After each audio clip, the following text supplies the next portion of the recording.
Voilà, donc je voudrais dire un grand merci à notre Dieu pour le soutien qu'il nous apporte. Vous savez, quand le Seigneur donne une vision, il donne les moyens pour l'accomplir. Et il se trouve que il nous a demandé, il nous a mis à cœur de mettre en place un centre de formation, donc Didasco, où les gens seraient formés gratuitement, comme le maître l'a demandé. Donc le centre de formation Didasco fonctionne depuis quelques années déjà et il nous fallait des locaux parce que les locaux du 24 où nous sommes présentement sont devenus trop petits. Et il fallait acquérir d'autres locaux, notamment les locaux du 26, du numéro 26. Et il nous fallait à peu près 223 000 euros et le Seigneur a pourvu, le Seigneur pourvoit comme d'habitude. Et nous allons signer le 30 septembre prochain pour pouvoir acquérir ces locaux de manière définitive. Et comme vous le savez aussi, nous ne voulons pas prendre des crédits parce que Dieu n'est pas le Dieu qui, n'est-ce pas, pousse les enfants à faire des crédits. Et Dieu touche les cœurs, en tout cas que son nom soit glorifié. Et nous en sommes à 215 000 euros à peu près. Et il reste juste 1150 euros, 8150 euros, 8150 euros. Le Seigneur est fidèle. Je me rappelle encore il y a quelques années quand il nous a fait acheter les locaux de Cour-Couronne, pareil. Et il fallait 86 000 euros et le Seigneur a donné près de 110 000 euros et on a pu acquérir ce locaux il y a 14 ans et demi. Et dedans, comme vous le savez, on a mis notre première épicerie solidaire où des gens viennent se nourrir, viennent se servir gratuitement.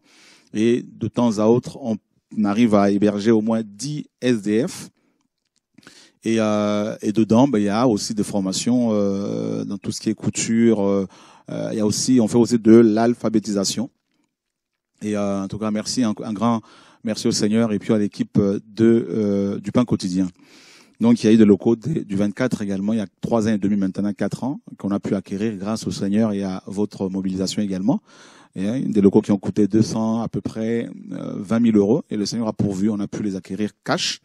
Pareil, les locaux du 26, pareil. Donc, en fait, je me rends compte que le Seigneur travaille. Dieu travaille de plus en plus. Et je voulais vraiment ce soir dire merci au Seigneur pour cette grande mobilisation et merci aux frères et sœurs qui se mobilisent pour que cette vision se concrétise. Vous savez que grâce à vos dons, nous avons pu, avec le Pain Quotidien, cette association qui s'occupe des pauvres, nous avons nous soutenons grâce à vos prières chaque mois des milliers de personnes. Chaque mois, il y a près de 10 000 euros qui sont envoyés aux différentes structures sociales dans les nations pour aider les pauvres. Donc, comme au Mexique, par exemple, notre orphelinat là-bas fonctionne grâce à vos dons, comme en Haïti. À Haïti, il y a aussi beaucoup d'orphelins qui sont soutenus. Au Gabon, au Bénin, au Togo, au Congo-Kinshasa, dans plusieurs pays. Voilà. Donc, que le Seigneur soit béni pour ce travail, en tout cas, qui se fait. Donc, je voulais vraiment ce soir dire merci au Seigneur et merci aux frères et sœurs qui se sont mobilisés. Voilà, l'équipe de TV de Vie se mobilise également pour que vous ayez les enseignements comme vous le voyez. Et c'est des frères et sœurs qui travaillent gratuitement, y compris moi-même qui vous parle. Et gloire à Dieu. En tout cas, ma joie est grande de voir cette grande mobilisation. Et Dieu travaille. Pendant que certains prophétisent la mort de l'œuvre que le Seigneur fait, d'autres sont debout pour défendre la sainte doctrine.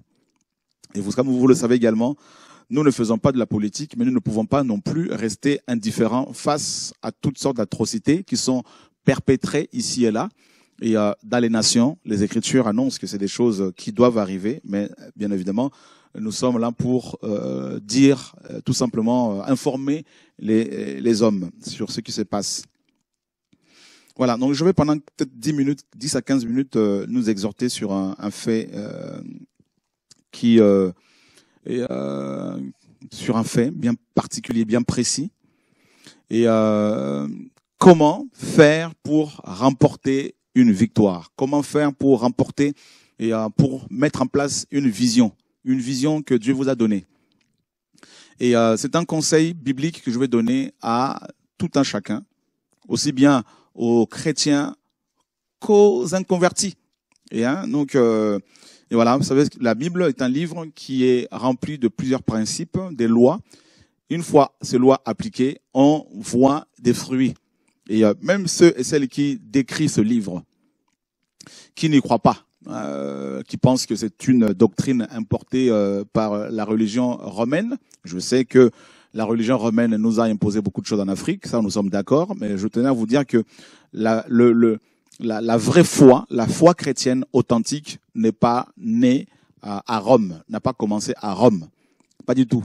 Et c'est en Israël et non pas à Rome, au Vatican. Alors, un de ces principes-là, pour pouvoir asseoir une vision, c'est quoi?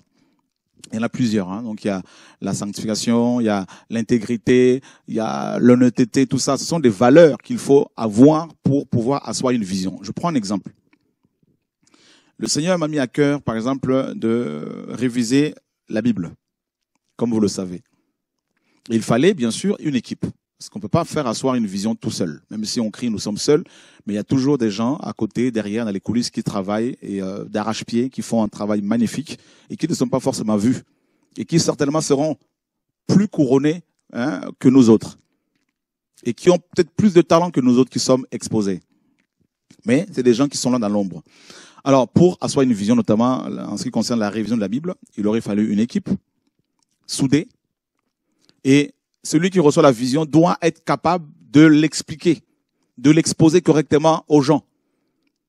Parce que les gens ne peuvent pas suivre une vision, saisir une vision, s'ils ne la comprennent pas. Donc, il y a un problème avec beaucoup de gens qui ont la vision, des objectifs à atteindre. Tout le monde est visionnaire, tout le monde. Qu'il soit chrétien, qu'il soit païen, qu'il soit, peu importe vos origines, tout homme a une vision. Regardez par exemple, je vais juste rapidement parler de la vision.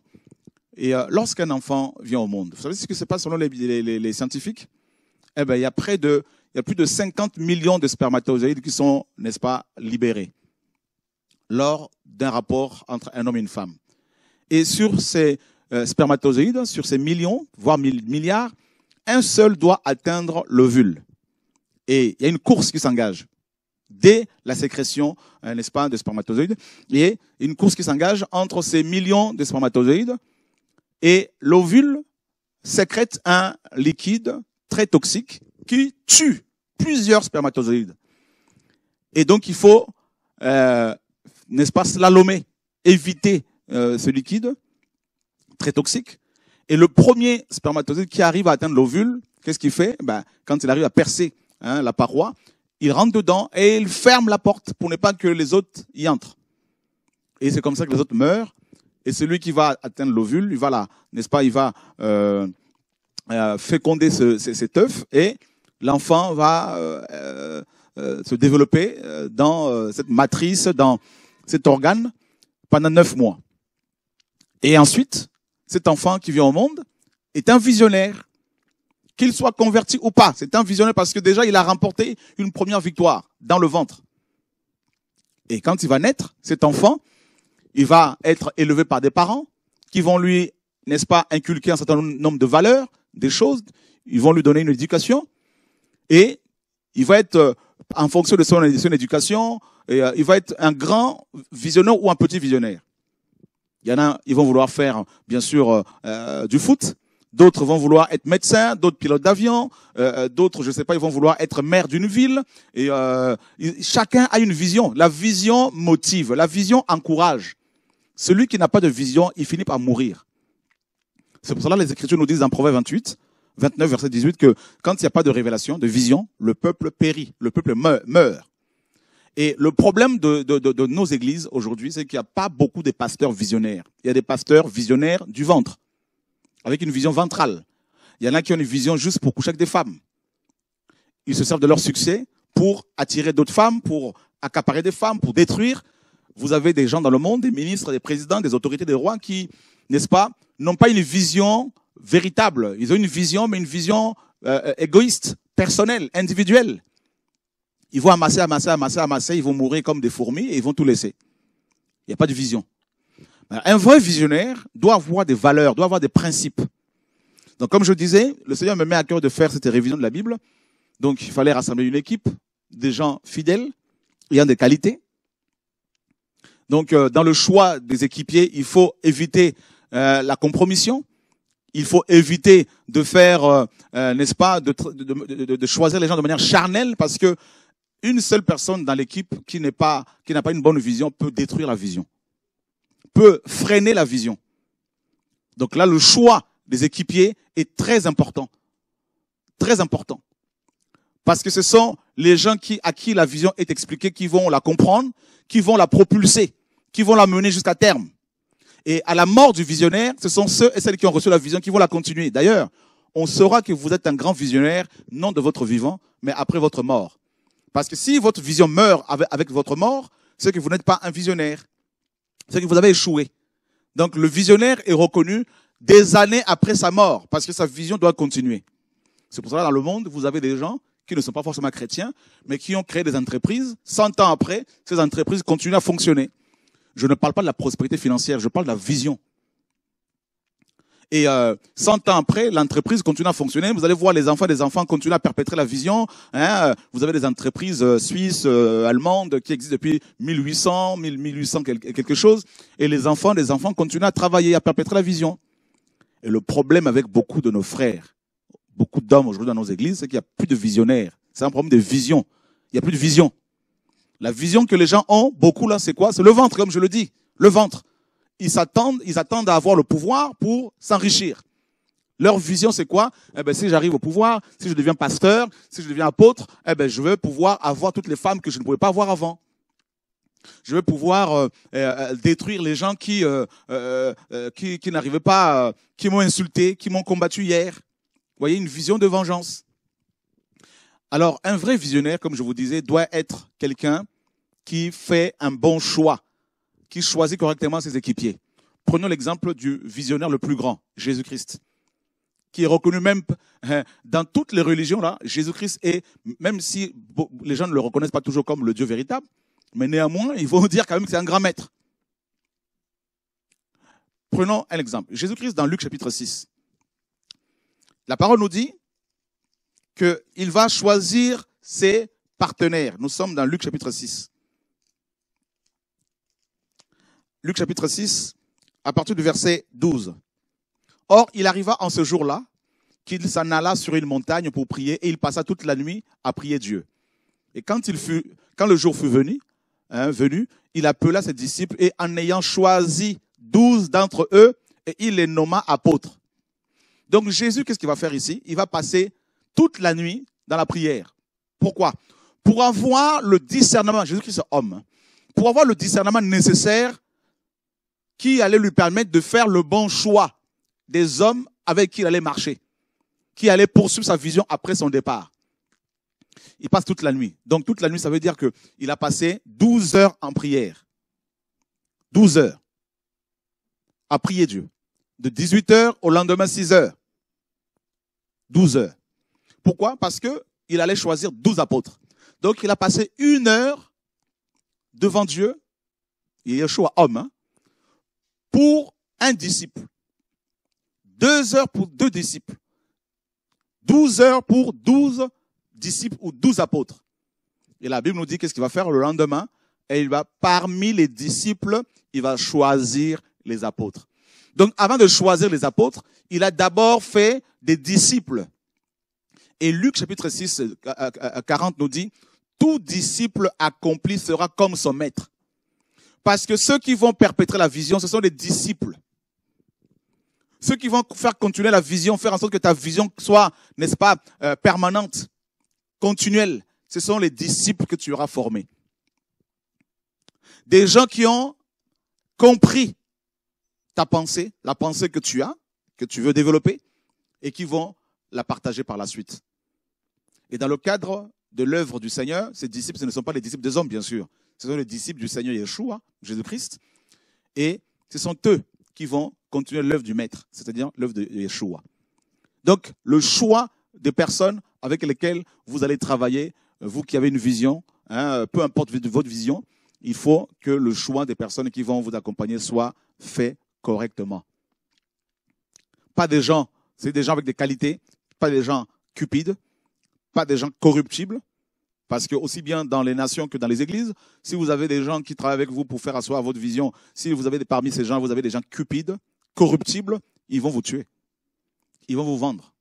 Et c'est ce que moi, personnellement, j'ai connu. J'ai connu des gens que j'ai formés, comme vous le savez, qui sont autour de moi. et il y en a qui m'ont mis du poison 2 fois, attendant ma mort pour pouvoir continuer le travail, mais en se servant de l'argent du Seigneur pour faire n'importe quoi. Donc je prends un exemple, comme je le disais, le Seigneur me demande de faire la révision de la Bible. Il fallait des gens de qualité. Et le Seigneur a donné les moyens, comme vous avez pu le faire. En tout, on a eu à l'époque près de 470 000 euros. J'ai dû faire une émission en direct pour dire aux gens ne donnez plus l'argent. On a assez d'argent pour sortir des Bibles et pour acheter le bâtiment du 24. Mais imaginez s'il y avait des gens, parmi nous, bien sûr, qui étaient cupides et qui voulaient qu'on partage cet argent. Comme beaucoup des pasteurs, comme beaucoup des prédicateurs, qui voulaient qu'on partage. Et je dis aux gens qui étaient là, on ne prendra même pas 1 euro. Et David, mon frère qui gère les finances, qui est un homme intègre, que Dieu le bénisse, eh bien, il a géré les finances correctement. Et ceux qui voulaient qu'on partage cet argent, ils en parlaient dans les coulisses. Et je leur ai dit, si vous continuez, celui qui viendra me voir pour me dire de prendre l'argent du Seigneur pour leur donner, alors que c'est destiné à quelque chose de précis, eh bien, je veux le dénoncer à la télé en direct. Donc, ils se sont calmés. J'ai dû m'en séparer. Voilà pourquoi j'ai personnellement eu beaucoup de séparations avec des gens. Et souvent, c'est à cause de l'argent, le matériel. Parce qu'il y a une vision. Pour qu'une vision soit développée, il faut le matériel, il faut l'argent.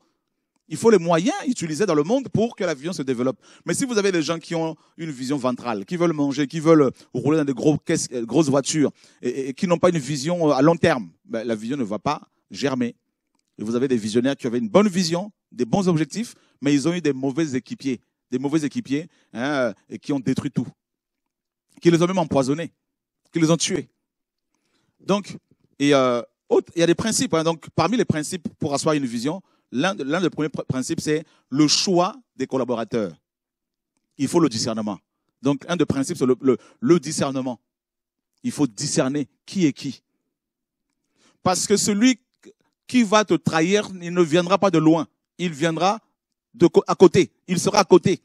Comme Judas, il a trahi le Seigneur pour combien de pièces? 30 pièces.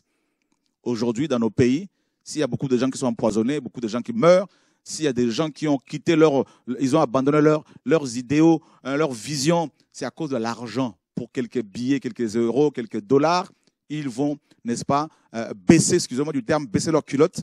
Ils vont vendre leurs frères et sœurs, vendre leur pays, détruire les âmes pour quelques billets de banque. C'est des gens qui n'ont pas de caractère. Il faut des hommes et des femmes de caractère. Vous voyez? C'est important. Donc quand je parle du discernement, de l'intégrité, de l'amour, ce sont des caractères en fait. Donc un des principes qu'un visionnaire doit avoir, c'est le caractère. Beaucoup de visionnaires manquent de caractère. Devant une femme, ils ne tiennent pas. Ils vont baisser leurs culottes. Ils vont tomber facilement. Comme Samson, comme beaucoup d'autres. Mais un homme, un visionnaire qui va de femme en femme, n'ira pas loin dans sa vision. Parce que Satan enverra une femme pour le détruire. Et si on sait que tu es faible sexuellement, on va t'envoyer une femme qui pourra te détruire, qui pourra t'empoisonner, qui pourra te faire chuter. Donc, il faut que le visionnaire soit imputrescible, intransigeant par rapport au sexe. Ça, c'est une qualité que beaucoup de gens n'ont pas, malheureusement. Beaucoup de pasteurs, de prédicateurs, même beaucoup de dirigeants des nations, des maires, des ministres, des autorités, beaucoup n'ont pas. On peut facilement les faire tomber on leur envoie des petites filles comme ça, et ça tombe, ça baisse la culotte. Vous allez voir des papas, des hommes de 70 ans, de 60 ans, 50 ans, qui vont faire la cour à des jeunes filles de 16 ans, 15 ans, qu'ils soient ministres, qu'ils soient pasteurs, c'est la même chose. J'en connais des pasteurs qui courent après des jeunes femmes. Il y en a une, la dernière fois, elle est venue, c'est 14 ans. Excusez-moi du terme, mais sodomisée 8 fois par un pasteur qui a plus de 40 ans, père de plusieurs enfants. 8 fois. Comment voulez-vous que ce pasteur puisse atteindre les objectifs que Dieu lui a assignés, si c'est véritablement le Seigneur qui l'a appelé? Donc, il faut le caractère. Il y a le choix de discerner, ça c'est un des principes, donc le discernement, il faut le caractère. Dans le caractère, il y a le discernement, il y a l'intégrité morale, il y a la sanctification, il y a la crainte de Dieu, il y a l'amour, parce que vous ne pouvez pas aider les gens si vous ne les aimez pas. Il faut avoir l'amour des personnes vers qui l'on est envoyé, des gens que l'on veut aider. Il faut les aimer. Frères et sœurs, la vision. Donc, Jésus a passé du temps pour choisir. J'ai fait des erreurs dans le passé, dans le choix de mes collaborateurs, mes collaborateurs, oui. Parce que quelqu'un qui venait, qui parlait en langue, qui prophétisait, qui manifestait le désir de faire le travail, je disais, bien, viens, on va travailler. Et j'ai eu, malheureusement, j'étais encore très jeune à l'époque, hein, à faire de jugements, de mauvais choix par mes jugements charnels. J'ai déjà demandé pardon devant tout le monde, voilà, à plusieurs reprises. Et Dieu, je pense qu'il m'a pardonné. Parce qu'on était encore jeunes, on apprenait. Hein. Donc, dans le choix que j'ai eu à faire, j'ai eu des pasteurs impudiques, des pasteurs voleurs, tout ça là. Et on sait tout ce que ça a donné après. Et la vision avait pris du retard. Heureusement que le Seigneur a restauré. Maintenant, quand le Seigneur m'a dit, choisis les gens avec qui tu vas marcher. Un jour, Dieu m'a dit que personne ne t'impose son amitié. C'est à toi de choisir les gens avec lesquels tu vas marcher. Mais ne laisse plus les circonstances ou les hommes t'imposer leur collaboration. C'est à toi, devant moi, de prier et de choisir. C'est important. Parce que la Bible dit dans 1 Corinthiens 15, 33, une mauvaise compagnie corrompt les bonnes mœurs. Il y a des gens qui avaient bien commencé, mais parce qu'ils ont fait des mauvais choix des gens par rapport aux collaborateurs, ces collaborateurs impies, mal intentionnés, les ont sortis de la vision initiale. Vous voyez, c'est important les choix. Les grands révolutionnaires ont eu à choisir les hommes et les femmes avec lesquels ils devaient marcher. Et parmi les grands révolutionnaires, vous avez le plus grand, c'est Yeshua, notre maître. Vous voyez, aujourd'hui, Jésus-Christ, 2000 ans après, il est mort et ressuscité, mais on parle encore de ses œuvres, on parle encore des écrits de Paul, des écrits de Pierre, tout ça là, de Jean. C'est des gens qu'il a eu à former. Pierre, Paul, c'était après sa mort, bien sûr, après sa résurrection que le Seigneur s'est révélé à lui, mais Pierre, Jacques, Jude, c'est des gens que le Seigneur a formés. Vous voyez, c'est important. La transmission de la connaissance. Le problème de beaucoup de visionnaires, c'est qu'ils n'ont pas des gens qui vont se succéder à eux. Des gens qui vont, n'est-ce pas, continuer la vision. Parce qu'ils ne forment pas. Parce qu'ils ne préparent pas la génération future. Tout ça, là, il faut des hommes de caractère. Donc, le choix des collaborateurs. Autre chose, hein, j'ai juste quelques minutes qui me restent là. Et donc, une vision, pour qu'elle soit développée, concrétisée, il faut des principes. Un des premiers principes, c'est bien sûr l'intégrité, le discernement, tout ça là, et par la suite. Et en gros, il faut du caractère. Donc dans le caractère, je vois l'âme, je vois le cœur. Il faut que le dirigeant, le visionnaire, soit un homme ayant un cœur qui ne cède pas à la tentation, à la pression, qui ne cède pas à la séduction des femmes, qui ne cède pas à la séduction par rapport à l'argent. Et il faut choisir les gens avec lesquels on veut marcher. Ne laissez personne venir vous imposer ses services.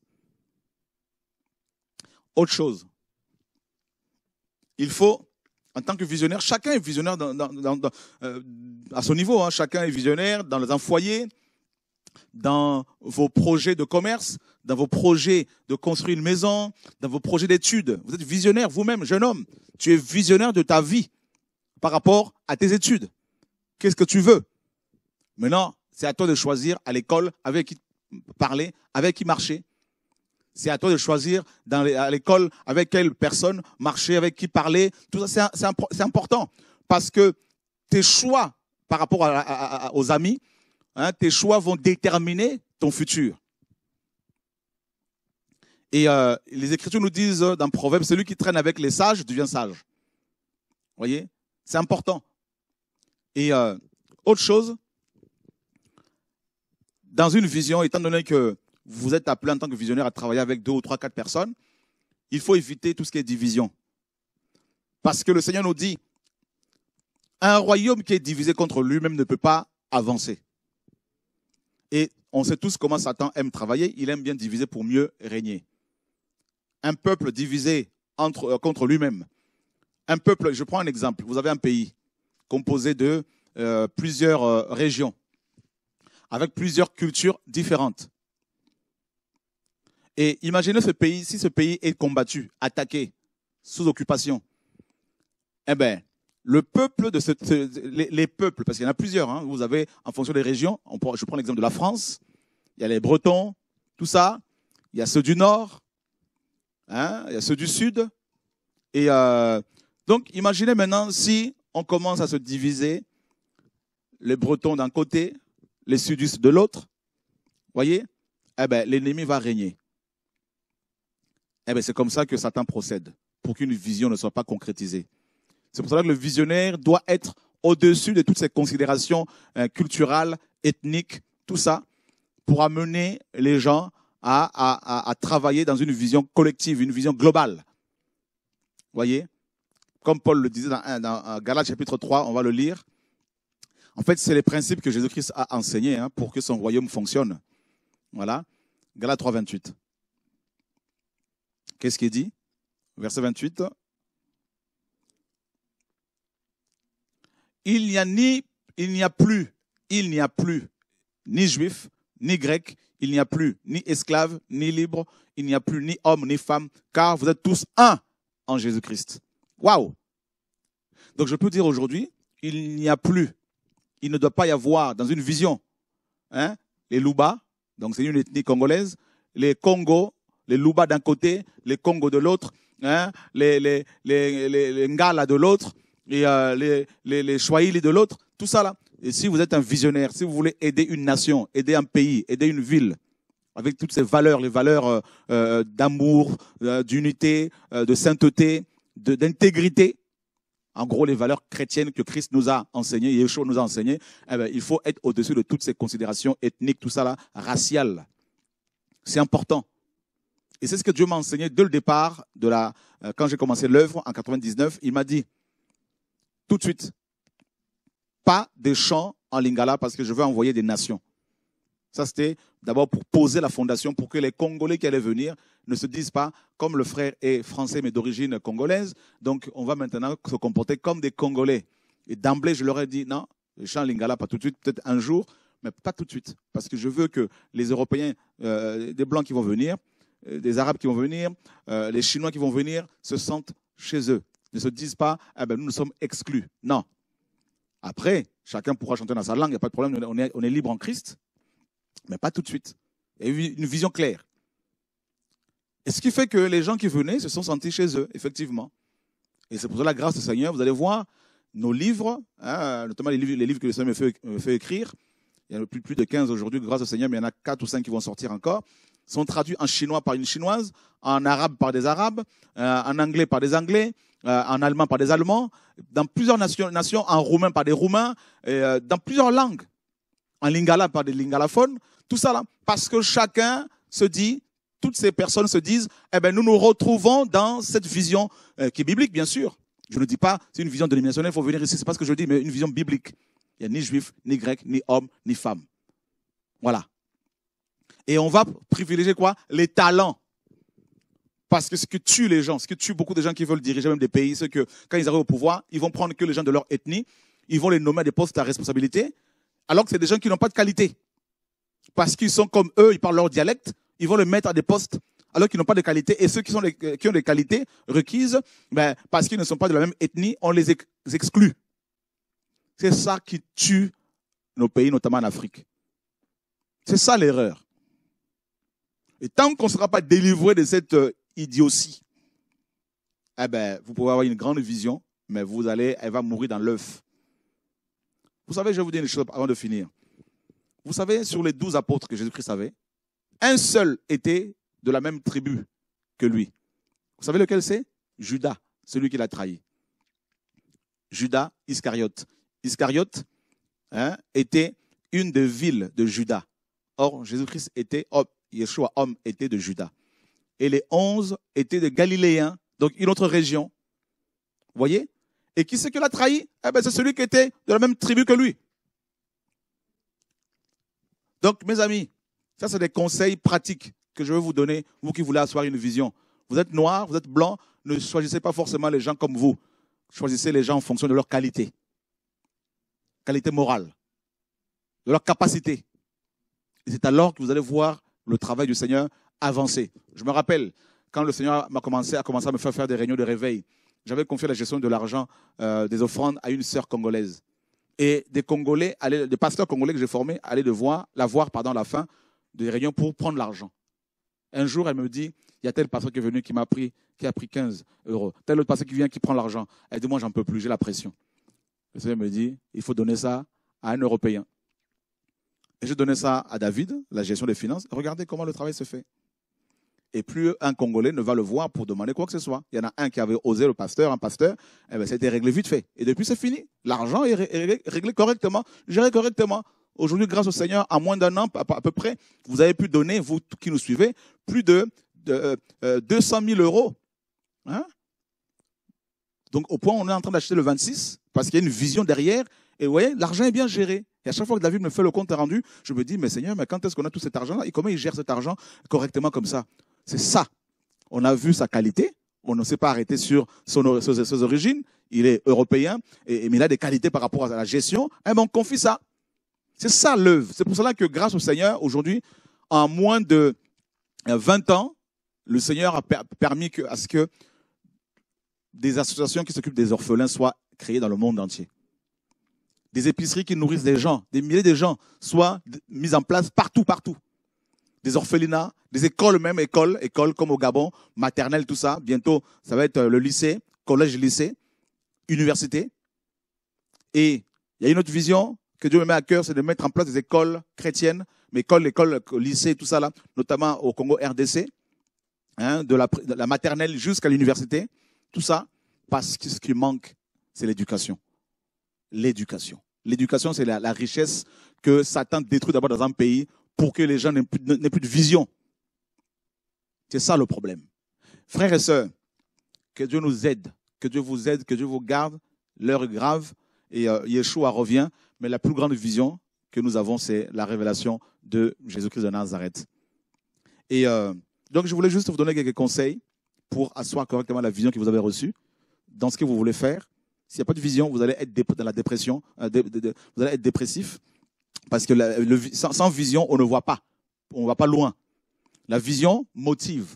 La vision encourage. La vision motive les équipiers. Quand les équipiers ont compris la vision, quand on leur expose correctement la vision, ils sont motivés. On va lire un dernier passage dans Actes chapitre 16. Vous allez voir. Alors, qu'est-ce que la vision? La vision se définit comme de l'influence. Une vision, c'est l'influence. Influencer les gens positivement, bien sûr. Par ta vie de sainteté, par ta moralité, par ta manière de t'exprimer, par ta manière de t'habiller, par ta manière d'être. Je ne dis pas qu'il faut s'habiller pour séduire. Non, c'est pas ça. Je dis bien un visionnaire qui va s'habiller léger, qui va s'habiller sexy, qui va mettre son corps dehors. Qu'est-ce qui va inspirer comme vision aux gens? Vous voyez? Honnêtement. C'est pour ça que les Écritures nous disent qu'il faut s'habiller décemment. Donc je parle de la décence, je ne parle pas d'une tenue bien particulière, c'est pas ça. Actes chapitre 16, regardez à partir du verset 7. Verset 6. Ayant traversé la Phrygie et le pays de Galatie, le Saint-Esprit leur défendit d'annoncer la parole dans l'Asie. Arrivés près de la Mysie, ils se disposaient à entrer en Bithynie. Mais l'Esprit de Jésus ne le leur permit pas. Ils traversèrent ensuite la Mysie et descendirent à Troas. Pendant la nuit, Paul eut une vision. La vision n'est pas donnée à deux personnes en même temps. Non. Ça, c'est une vision à deux têtes. Ça va amener des conflits. La vision est toujours donnée à une personne. Et la personne va maintenant l'expliquer aux autres. Moïse a reçu une vision pour le tabernacle. Élie a eu une vision. Il a transmis à Élisée. Tout ça. Moïse l'a reçu, il a transmis à Josué. Paul, ici, reçoit une vision. Pourquoi? Parce qu'avec ses équipiers qu'il avait choisis dans la prière, il tâtonnait. À un moment donné, un temps de tâtonnement, on ne sait pas trop comment s'y prendre. Eh ben, il faut une vision. Et vous avez vu ici, Dieu a donné une vision à Paul. Et Paul nous dit, regardez, pendant la nuit, Paul eut une vision. Un homme macédonien se présenta à lui et lui dit, en le suppliant, passe à Macédoine et secours-nous. Après cette vision de Paul, nous cherchâmes aussitôt à nous rendre à Macédoine, concluant que le Seigneur nous appelait à les évangéliser. Donc Paul a eu une vision, mais les équipiers se sont dit, c'est nous tous qui allons travailler. Voilà. Seigneur, sauve nos nations, nos pays, nos églises. Envoie-nous des hommes et des femmes qui ont une vision claire. Regardez Joseph, il a une vision, il a vu de loin qu'il allait avoir une famine de 7 ans en Égypte et il était prévoyant. Il a mis de côté de quoi pour passer 7 ans de souffrance, de sécheresse. Voilà. Et il nous faut des visionnaires comme ça, mes amis, aussi bien dans nos églises que dans nos pays. Il y a un manque criant des visionnaires. Et ceux qui ont une véritable vision, on les tue, on les enferme, on les emprisonne. Et ceux qui ont une vision du ventre, ce sont eux qui portent des titres, des bishops, pasteurs, apôtres, ministre, préfet, roi, tout ça là. Donc l'intégrité, aimer les gens pour qui on travaille. N'oublions pas que le visionnaire est au service des hommes. Il sert les hommes. Et non l'inverse. Il doit être un serviteur au service des hommes, prêt à les nourrir, prêt à les aider, à les encourager, à les pousser à aller de l'avant. Et non à se faire servir comme c'est le cas dans nos pays. J'ai suivi un jour un reportage dans un pays, je crois que c'était en Scandinavie. Et je crois que c'est la Norvège. Des ministres du monde, hein, qui n'ont même pas de garde-corps, qui prennent le train comme tout le monde, qui attendent le bus comme tout le monde. Je dis, Seigneur, ils sont païens. Ils sont simples comme ça. Mais aujourd'hui, nos pasteurs, il faut porter leur Bible. Pour les voir, il faut de garde-corps. Mais on est dans quel monde? Alors, nos ministres, n'en parlons même pas, surtout au Congo, mon pays d'origine. Alors, ils aiment tellement les titres, hein, son excellence, son excellence. Comment voulez-vous qu'après? C'est grave, l'heure est grave. L'heure est grave. Et je continuerai à parler, à dénoncer les exactions. Bientôt, je ferai une autre émission pour vous montrer le nombre de massacres qu'il y a eu dans le Kasaï, des enfants qui sont massacrés. Je crois que d'ici à lundi, si Dieu permet, on va faire une autre émission pour vous montrer ce qui se passe. Et la question que je me pose, où sont les visionnaires du Congo? Où sont les ministres visionnaires? Où sont les visionnaires? Eh bien, ils sont tous dans le sexe, l'argent, franc-maçonnerie, Rose-Croix, tout ça. Vous allez voir des enfants qui sont massacrés et il y a quand même des pasteurs qui n'osent pas parler. Des enfants sont massacrés et vous avez des gens qui dansent encore, qui veulent faire la fête. Un peuple qui n'a plus de vision, qui n'a plus de visionnaire. Un peuple qui va à l'abattoir. Vous n'allez pas me tuer, je parlerai. Vous n'allez pas m'atteindre parce que ma mission n'est pas finie. Celui que je sers est au-dessus de vos sorcelleries. Mais je sais simplement que cette année ne finira pas. Il y a beaucoup de choses qui vont changer au Congo RDC. Au nom de Yeshua. Car Dieu me l'a dit. La route tourne.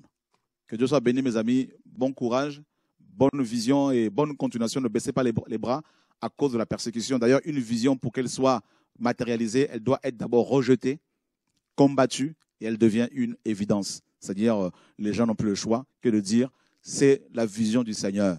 Voilà. On a combattu Paul, on a combattu Pierre, on a combattu le Seigneur lui-même. Et aujourd'hui, les premiers chrétiens étaient combattus, non? Rejetés, combattus aujourd'hui. Mes amis, il y en a qui sont combattus toujours. Attention, les vrais.